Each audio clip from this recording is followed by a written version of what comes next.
everyone, welcome back to RTS and welcome back to our summer space shape up, and this is week 12, if you can believe that. Week 12, this is the last week, so that means in a couple days as we flip that calendar, you know what that means. It's September, and so summer will soon be over. Hard to believe. So if you've been following along all of these 12 weeks, I want to thank you, and I definitely want to thank all my subscribers who have left so many awesome comments and advice and suggestions on how they do things in the summer space shape up. And sometimes I honestly think that you can get more information in the comment section than you can in a particular video. I love reading people's comments. So thank you, ladies. I really appreciate that. So up for this week 12, how we're going to wrap things up is, of course, I want to stress that no matter what you do going forward, it doesn't matter if you address 3 topics next week or you don't address anything for the next three months. If the only thing you do is keep your desk surface clean and always ready to scrap at a moment's notice, everything else will fall into place as it may. And I will tell you, I have been doing that for the last few years. And even as I'm moving furniture and moving things around and just doing everything, I have been able to scrapbook all summer long, and hopefully in the next week or so I should wrap things up. But this whole time I've still been able to sit down and scrap and have some me time, even though around me has been quite chaotic and everything's just been piles. That's what happens when you move furniture. So I definitely want to stress that going forward. Just tell yourself, I'm going to keep this area clean, just enough that you can keep on scrapbooking. Yes. And then what happens is, once you do this, then you start taking that same mentality and you start taking it to another area in your space. You're like, I'm going to keep that area clean. I'm going to keep that area clean. And eventually, if you do that, you tell these hot spots they need to go away. Eventually, you get rid of the hot spots. That's what I wanted to say. Okay, so then also too, for this level 3, definitely check into Deborah's Facebook group. I will be typing all those up. I'll be sending them over to the gals and they will be posted at Deborah's Facebook group. The link will be below. Okay, so let's talk about photos, because I do think photos is something, if you don't address anything but one thing every week in this hobby, I think it's photos. Either we're taking photos, we're asking for photos, begging for photos, or that we're also downloading, printing, organizing. Photos is something that will be every week occurrence. And in my space, I would think that is something that when I told myself, photos is going to be the beast that I never tackle completely, but it will be something that I need to address every week. Every single week I do something with my photos, whether it's just printing or snapping or downloading, uploading, thinking about, planning. It's something every week. In fact, I do it on the same day as I pay my bills. I do that on the same day as office work. I think of something about my photos. Even if I don't get to print or organize, at least I'm doing something. Maybe asking for a photo I've been waiting for, that type of thing. And so then I will show you my progress, because remember, I had a photo basket several weeks ago and I've been trying to work on that. So I'm going to show you my process, or my progress, I should say. Okay, you want to see my progress? Just wait till you see. Okay, you ready? Not a darn thing. No, absolutely not. It is still a hot mess. I think the only thing I did in the last few weeks is add to that basket, truly. And sometimes that's what happens. You make good plans and it just doesn't happen. So hopefully it'll just go on my planner for next week. I'll try to address that pile. And so speaking of piles, let's talk about that. Well, let's just hold off. Let's just get into something else. Let's talk about ribbon, twine, floss, and thread, because then I think after that we have memorabilia and then piles. Yes, we're going to talk about that. Okay, so let's talk about ribbon, twine, floss, and thread. And I will tell you, for me, I have all of those, and I have an abundance of those, and I've always had those, whether I was a scrapbooker or not, because of my mom being a seamstress. So this type of product has always been part of my life, because at one time I used to cross stitch. I mean, that was my hobby for a while. And then of course, you know, the eyes don't work so well. So I'm going to show you how I do ribbon, floss, and twine, and all that, because there is no perfect way. It's basically what's going to fit the amount that you have and then how you want to use that. And so for me, I use it in different ways. So in this case, with these 3 items right here, this baker's twine and these 2 of these crochet threads, I literally have them sitting on a shelf as a little bit of a decorative nature, but then also because I use them so often, I just pull them off the shelf. So that's one option. Just have your bigger ones sitting out for decoration, and if you're going to use it. If you see it, most people use things. So then this is how I have ribbon as another decorative element, is I have these great big old-time cracker jars. And so I have 3 of these in my space. They sit on a shelf, and I just have those full of ribbon, some twine, but basically ribbon. This is my decorative ribbon, decorative lace. Love that. That is, I have 3 of those. So that's a lot of ribbon and lace ribbon over the years. And then another way that I have my ribbon is I have some in a photo box, and they are simply bagged up using Ziploc baggies, and I have these, and of course, in rainbow order for quick reference. And look at this poor little yellow. I don't have a lot of yellow ribbon. No. Remember that song? Tie a yellow ribbon round the old oak tree. Yeah. Anybody tell me below who sang that song? You'll get some brownie points. Yes. So that's all I have, simply in bags. And then I just use those ponytail holders that you can get at the Dollar Tree, or the ones I found at Walmart recently. Well, that was last summer. They hold up even better than the ones from the Dollar Tree, and they were 2 cents cheaper. So this is a quick option. Just wind them up, take them off the rolls. These cardboard insets take up a lot of space, but if you have bigger ones, leave them on the roll. Learn from my mistake. Yes, leave them on the roll. Yeah, but if they're just in those small spools, take them off, put them in a bag, and group them how you want. Maybe you want all your gingham together. Maybe you want all your floral together. Maybe you want all your lace together, or you want them by color. It really depends on what type of scrapbooker you are and how will you want to go find that. Will you want it by color, or would you want it by like what's on the type of ribbon? Okay, so then the next thing I have is floss. This is left over from my crochet days. And so again, it's the same thing as my ribbon, and my flowers is set up the same way in a simple photo box. Very inexpensive. Again, in baggies, and those are just by rainbow color. And then this is, I said this in last year's summer shape up, and I'll have that listed below on week 12, is that you should keep things together you use together. Tiffany Spalding, she rules the world. Yes, she taught us that. And so in this floss, I kept an extra mat that I have for piercing and an extra piercing tool, and then also keep some of these floss keepers. And so that is very true. If you want to even, at one time I used to keep needles in here, but that proved to be dangerous for me, so I only keep needles in my pincushion and in my sewing kit. But yes, that was extra. I just keep it right in there, so I always know where I have extra of those, so I keep them in there. And then I want to show you another place that I have this type of product of ribbon lace. Well, it would be ribbon and twine, thread, things like that. Is that I have these, I have color boxes, and so this is turquoise. So if you look in here, if I move some of these items, what do you see? Well, there's some overflow of washi.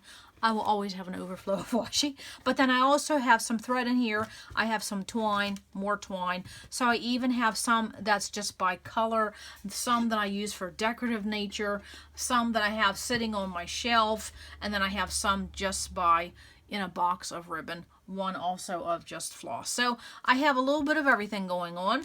And I always say that when your product is in more than one area, when I would open up this box, I would see this and say, oh, well, I also have ribbon. I could go get some turquoise ribbon, or I could, you know, because I just don't have enough room for everything. At one time, years ago, everything that I had as far as turquoise would fit in one box. But, you know, that happens if you've been scrapbooking a long time. Okay, so that is ribbon, twine, floss, and thread. And I say there is no wrong way. The only thing is I say don't spend a lot of money, because this is something that takes a lot of time to do. All of those ones that you saw that was taken off the spool and used with those ponytail holders, that takes time. That takes like several evenings to sit down and do, depending on how much you have. You may just need a photo box for all of your ribbon, twine, and thread and all of that. You may want to put this whole entire product in one box.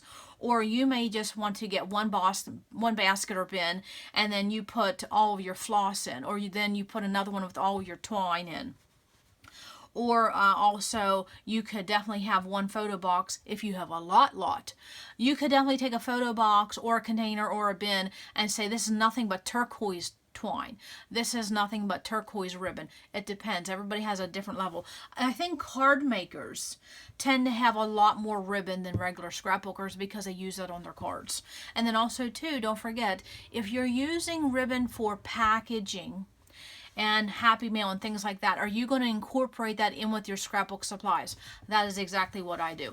All the ribbon I own, all of the twine, all the crochet thread, that is all in my space. I don't have it in like with gift wrapping and everything. I keep this all together. But for some people, you may want to separate and put some where your gift wrapping center is and things like that. Just put them in a Ziploc bag and put it with your wrapping paper. That's the way, you know, you would have it together. But I even use some of this in my garden. Because you know how you hang up pie plates to keep the birds away. So that's why I keep all my ribbon and stuff together, just one area. But you can think about that. Okay, so let's go to the next thing on the list, which is memorabilia. I get that question probably every other week. Memorabilia. It is like photos. It's the beast. And here is simply, in a quick way, what I do with my memorabilia. Every year, I just bag up throughout the year. I just bag up my memorabilia, whatever it is. This is quite a chunk. And then what I do is when I get to the end of my month in review albums, you can tell I'm really still at 2017, is that I drag my feet sometimes when it comes to this because I have to take this all out of the bag and I have to separate what I want. And because I only do about 8 or 10, 12, I'd say 8 to 10 pages, sometimes 12 pages of memorabilia, and that's it for the whole year. Everything else gets thrown away. So I keep everything and anything because I don't know what I'm going to use. And after you do this for so long, your family members will end up just keeping things for you. So you see that I have the Eclipse glasses we wore. We went to see a musical, different hotels we stayed. This is even packaging from Victoria's Secret perfume. Not that I would use that whole package. Not that I would use that whole packaging. I just lost the bread, I think. Oh, no, that'll bug me. I got to find that bread. Oh, someone remind me to find that bread. But what I'm saying is I would cut this down, and I would just simply use that. And so then tags on clothing, tags on things you buy, especially even some of the drinks that you drink, foods that you eat, the packaging. When you look back at that years from now, you'll be glad you have that little snippet. So even though this is an entire bag, I will only use snippets of each of these, not of all of it, but of some of these pieces. But what I do for the whole year is I just get a great big bag like you would keep paper in or paper kits, and recently the Dollar Tree bags, is that I will just label it 2017 memorabilia, 2018 memorabilia, 2019 memorabilia, and throughout the year, that is the one place I just throw everything in that bag, and I don't think about it to the end of the year or whenever I go to work on my month in review albums. And so whatever doesn't make that cut, I no longer keep. So I would probably only use a fraction of what's in this bag, but at least I have options. I kept everything, and it was easy just to throw it in this bag for the whole year. So that's what I would suggest for memorabilia. Get a bag, label it what year it is, and start keeping it that way. And then the biggest thing is to decide what are you going to do with your memorabilia. Now, with that, we will probably talk more about that when we talk about month in review. And so that will be coming up in late fall or early winter. I'm going to do a month in review series. And so we'll touch more on memorabilia, but there are different things you can do with it.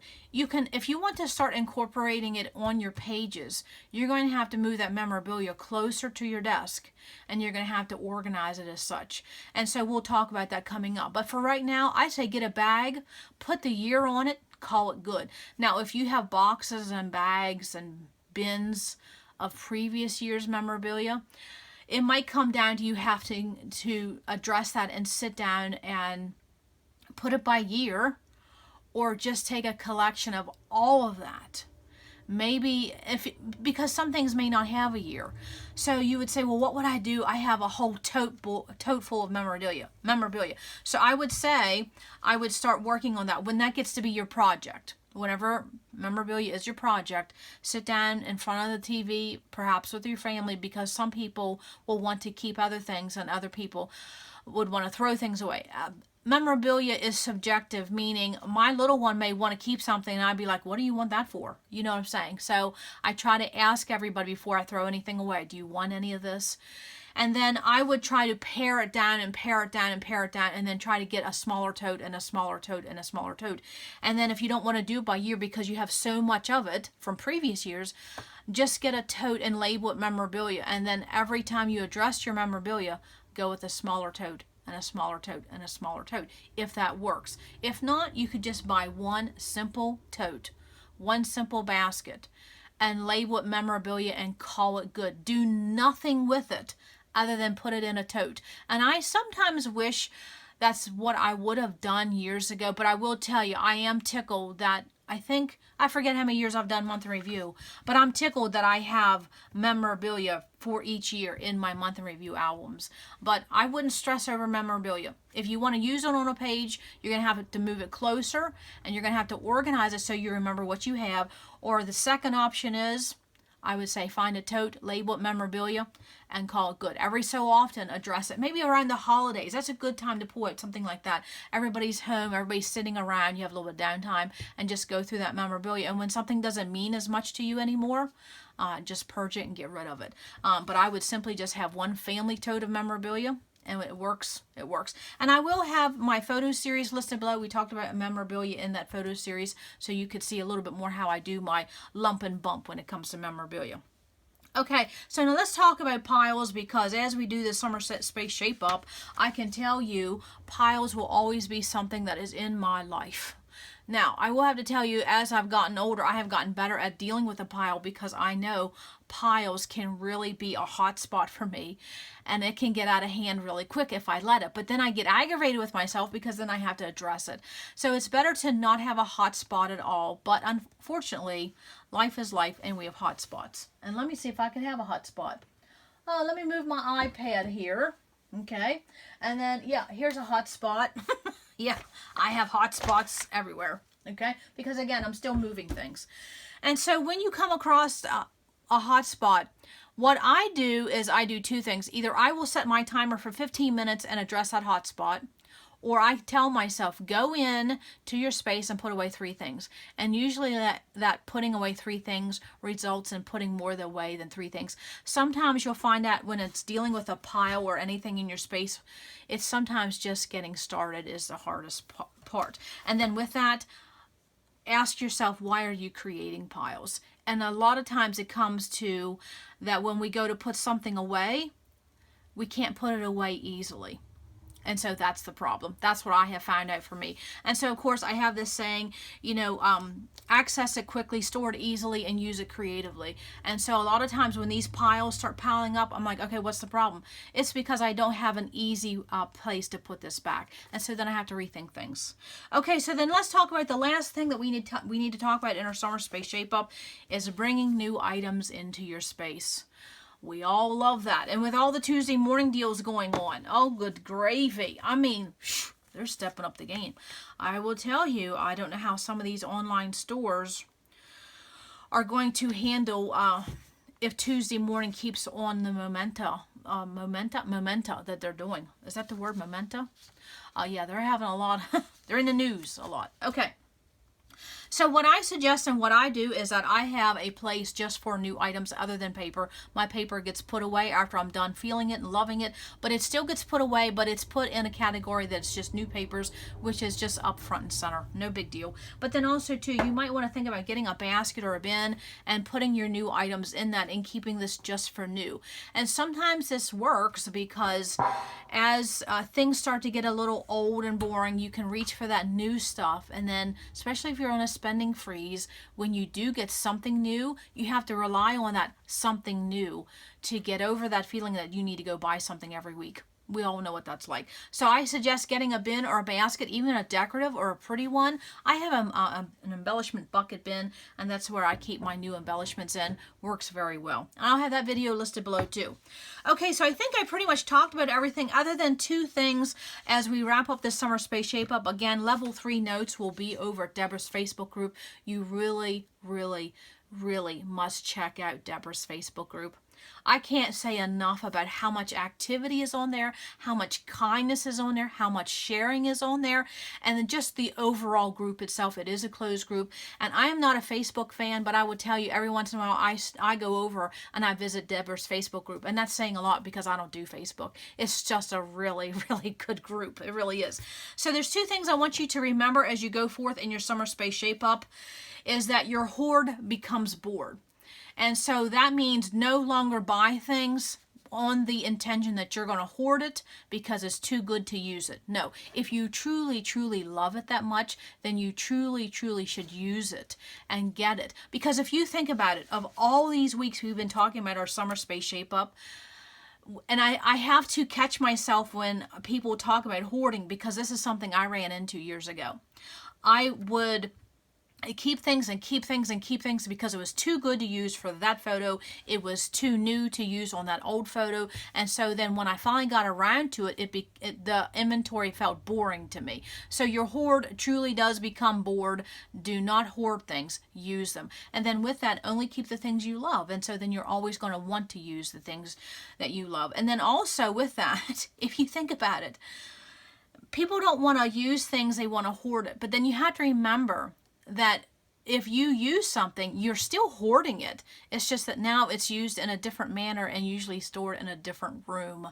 Because you think about it, in our space, when we have all these containers and bins and baskets and bowls and this and that, if we use it on a layout, we still have it. We didn't get rid of it. It's just now that it's resting in our albums, perhaps in another room. So you never lost that hoard.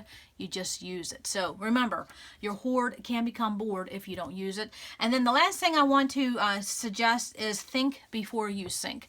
Now, this is a mistake I made for many years in organizing. I'm saying many years, because I would always be looking for the perfect this, the perfect plan, especially with the homeschooling days. Oh, the perfect curriculum, the perfect idea book, the perfect task manager, the perfect planner. Oh my goodness, so many years of that. And then one day I finally realized that I was looking for perfection, and perfection doesn't exist. It's the same way with our scrapbooking. It's the same way with our spaces. Perfection does not exist. Use what works now and think before you sink. Before you sink $60 and $70 in an organizing method or containers, truly think, is that where you want it? Is that how you're going to access it? And is that how you want to use it in the future? So trust me, from someone who's in scrapbooking a long time, before you put that money into things, think before you sink. Because your organizing will change 6 months from now, a year from now. It will always change because your style is going to change. Your process is going to change. I guarantee it. So yes, think before you sink. So that is how we're going to wrap up this summer space shape up. I really hope you got some kind of ideas from this summer space shape up. And then also a big thanks to Christine, because Christine gave me the idea to do the level 3 of this round 2. So I really want to thank her, and she's just an awesome lady all around. So thank you, Christine, for every comment that you leave. I look forward to it every day. You have no idea how much I appreciate you in my life.